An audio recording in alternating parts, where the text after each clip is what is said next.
Alex Waiswa Mufumbiro gwe lunaku olwaleero mwogezi wa kibiina kya National Unity Platform ebigambo nno kakati byakaaye mukuwe ku ntono abali awo eruzira mu bumumpeere nti tuli naye mmanyi ogambye Bulola former RCC Bulola musirikale kati yali RCC babangira abasirikale mirimu gye jimbo nabagenda mukyaka kibi nnyo nti bw'owulira charge sheet engeri gye bavunaanyemu Bulola omusango bamuvunaanye nti yalebula Anita naye ne kooti eyo simanyi oba ekimanyi nti Anita kati takyalina ku leve egamba nti alebuddwa kubanga yasalira dde ogw'ensi yonna. Anita aliko laama eya Bungereza ng'omunyuunyuusa atabangawo mu byafaayo by'obuweereza bwa paalamenti ya Uganda. N'abakulembeze okulowooza nti Anita zakikola yakwata munnamawulire owa Radio 1 ne we twasisinkana mu kuziika muganda wange Ramadhan Waiswa Mukama Katonda muwe ekiwummulo eky'emirembe era yatumbiira n'agezaako mbu bankwate nemungu nkusekerera kubanga ebyo byappa byonna by'oli mukola kati genda ekirungi oli mu paalamenti tunuulira ku Ansard otunuulire Grace Bingira ne banne oddeyo olutambi olutegere ebyafaayo. Mweyo paalamenti mwoli buuza ku minisita Jim Muhwezi mweyo paalamenti mwali abuuze ku Alice Kaboyo mweyo paalamenti mwali abuuze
ku bantu bangi abo nabo oyongera ku balikola abo baali bakwatiddwako baali basibiddwako mu mulembe ki ogwa Museveni naye nga Kaboyo General Kaguta Museveni bwe yali amukuwa gwa Anita Amongo yakugamba nti ono ye yanyaniriza e Sweden nga n'abaana tebakyanzijukira naye ne bamuteekako empingu. Kakati Amongo amaanyi agamemanye gakozesa ne security operatives ne the breakdown of the doctrine okumenyeka kw'amasiga. Lwaki Munnayuganda olina okumanya nti tulina okufaayo ennyo okumenya kw'amasiga ganaasatu naddala kati olwa sseeteeserezo ku kikyamu nnyo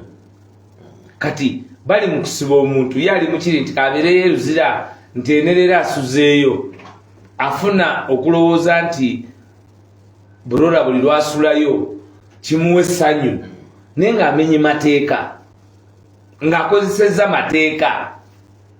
era nga bwe babba ssente z'omusolo nga bakozesa amateeka. White collar theft okubbira mu ttaayi enziba y'abampuuga bagita white collar akubira mu kalamu zigende mu banka ibajita white collar akuba metai eri mbulageti taba mu t-shirt you see the service award Mpunga having participated and been in parliament 500 million nga bataddewo bwino 500 million chobola baddeyo nagamba nti abamugamba nti yazeewa nti banyuba walaki kiri deliberate nti ye yali soba nga yeewa mu bwino oyinza ogaa nti oli soba nga obba because one of abamateeka bakimanyi one of the ingredients of safety mwina okubeeramu ke bayita mens rea okozesa ku obwongo okubanga oyambadde ekiseera ekyo oyambala omuzimu guli obwongo because mu crime mu criminality mulimu actus reus nembeeramu ne mens rea obwongo okutambula n'ekikolwa nti Kayongo yafudde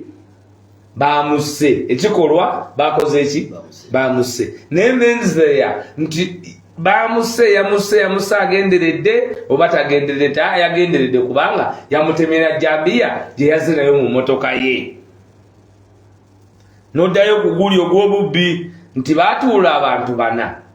ng'olukiiko lulina okubeeramu abantu abasukka abameka abana nga lwalina okubamu attorney general lwalina okuba minister wa finance lwalina okubeeramu prime minister lwalina okubeeramu commissioner wa opposition commissioner wa opposition bamutwala Mancholo commissioner zake bamutwala ki era nezite tugamba abantu nti bano bali mu kulwanagana okugala oluggi okuliira mu ddiiro ku luwombo lw'abanansi naye nga obuluvu nga bubayingidde nga tebayinza na kuwuliriza nti bawayiswa bategedde era batwabya kubanga ffe ebimu tubikola kweno program namwatulira okutangira Uganda obutafiirwa nezenenga nti mutwalibu ekiwandiiko kino obuwumbi 3 kambutaase ku luno era netubutaasa kati Anita Amongo ebikolebero byakoze alowooza asobola okukozesa okugulirira asobola okukozesa obumanyi asobola okukozesa obwa nasiba mukange n'abanga asirisa amaloboozi agavuddeyo okwogera kyobola abantu nga Bulola kataliwa ali mukomera naye n'abo bali mu sayidi eri batadi gye balowooza nti ya bata mumanye bwe mulina okukoma ku bigambo bye mwogera kubanga nze Bulola namuwulira samuwuliranga nnyo naye mbamanyi byabasobola okwogera ne byabatasobola kwogera nayinako omukisa naye ku interviews ez'enjawulo nga bwe musinkana aba muntu mulala naye ng'ate bw'afuna omukisa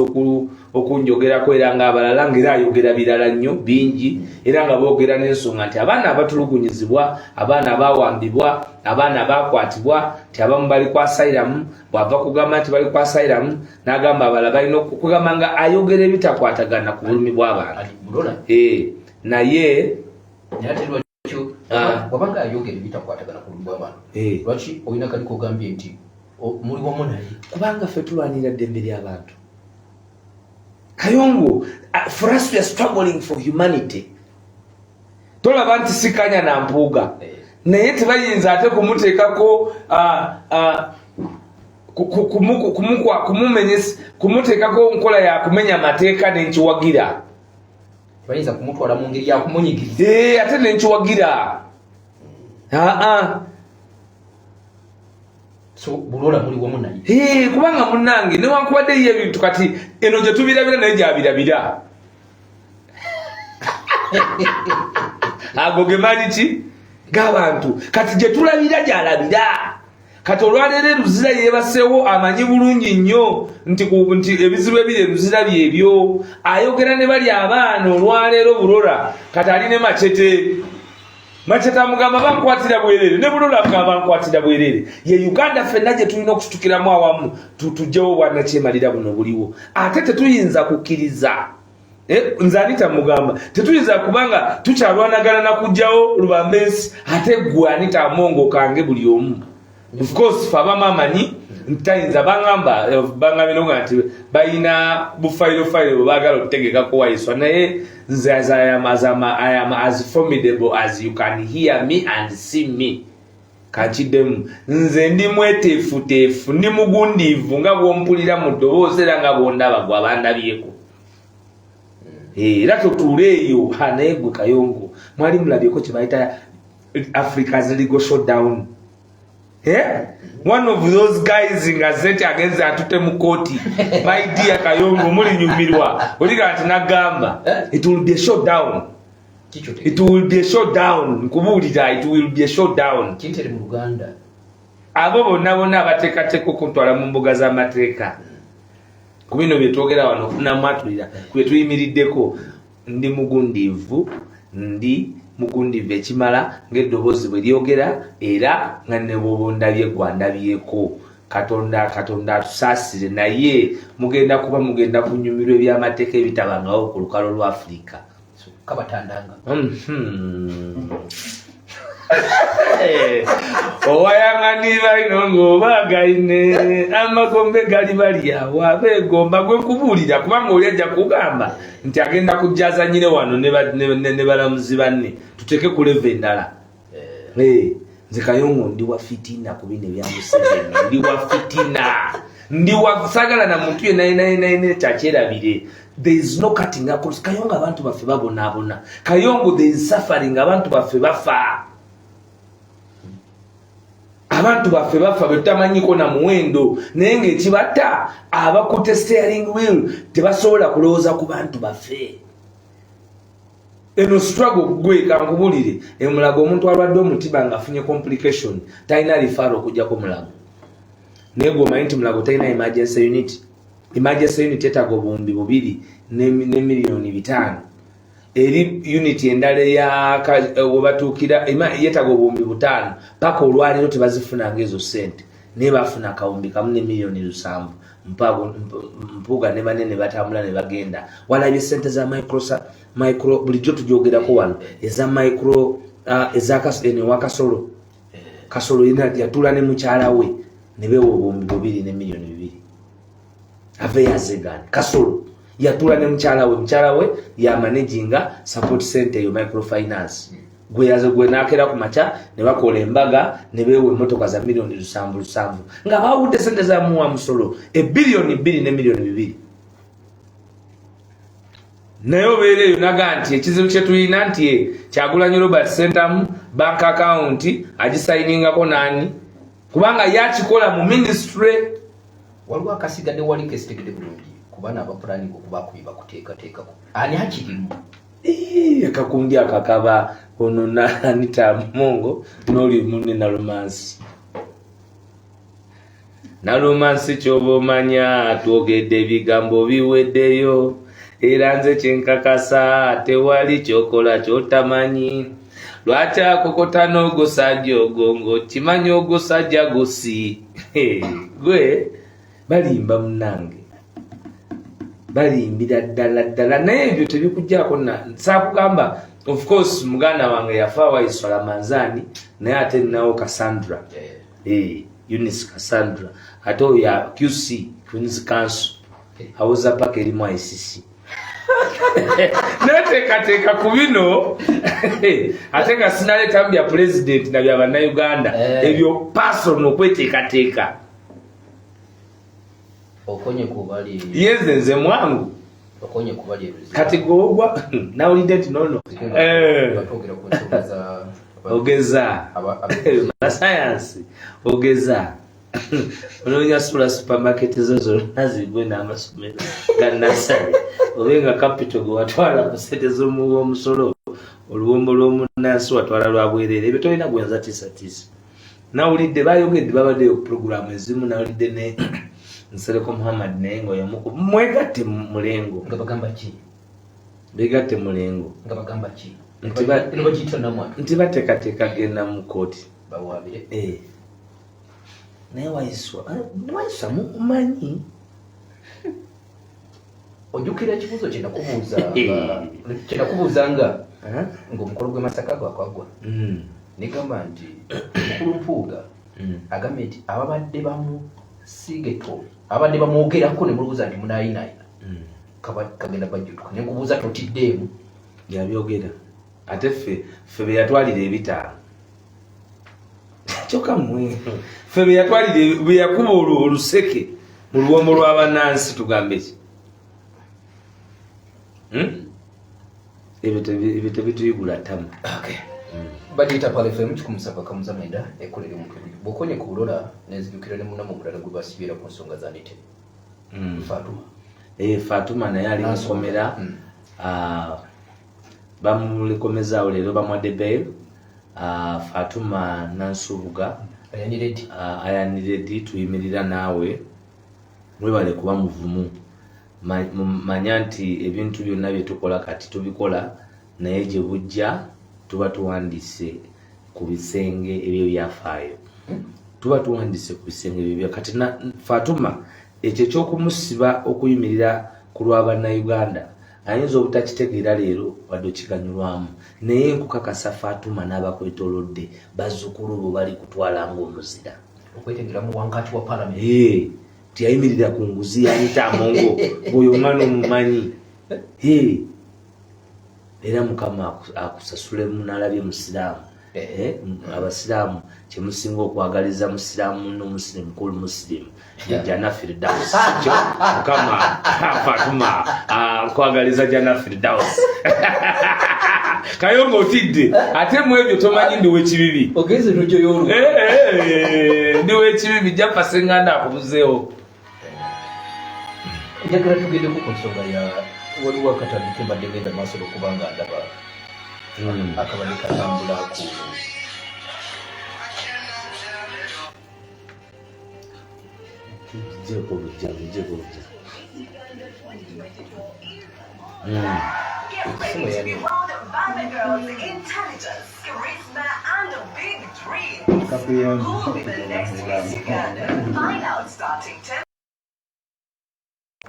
Uganda Limited.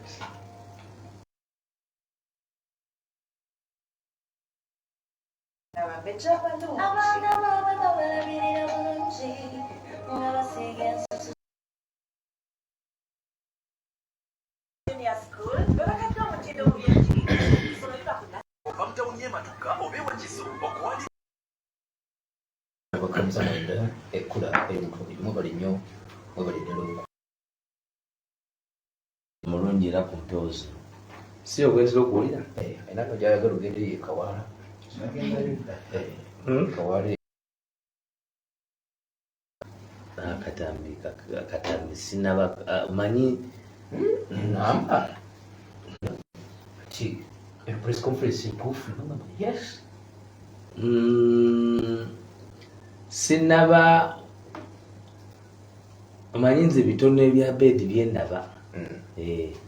Manyi abedi oyo sandi olaba n'omwogerako abantu tuba tumuwadde betu ddene. Be bayita bagamba ekikula kye kikyetaaga okwongera okwekenneenya